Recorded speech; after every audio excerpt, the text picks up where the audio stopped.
السلام عليكم. ضمن سلسلة حلقات الصمود والبقاء على قيد الحياة بدي أقدم لكم اليوم حلقة عن كيفية فتح تنك المعلبات بدون فتاحة علب.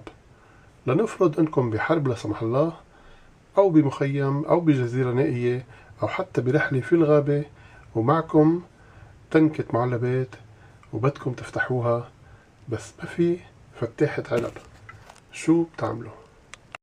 كل شي بيلزمكم لفتح تنكة معلبات هو سطح اسمنتي أو حائط اسمنتي أو صخرة، بتمسكوها وبتحفوها على سطح الاسمنتي من الوجه اللي عادة بتفتحوها منه لما تستخدموا الفتاحة.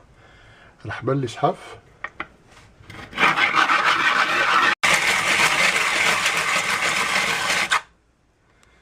مثل ما شايفين الغطا تقريبا انفصل،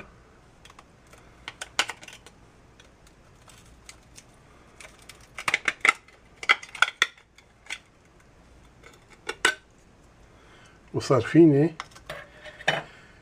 اكل محتواها واصمد المزيد من الوقت على قيد الحياة، رغم انه شوي تلوث. بس لما نكون بحالة طوارئ ومقطوعين ما عنا خيار.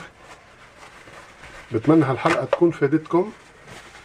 لمشاهدة المزيد من الحلقات ضغطوا الرابط أدنى هالفيديو أو فتشوا في اليوتيوب تحت إيهاب بلانيت كلمة وحدة.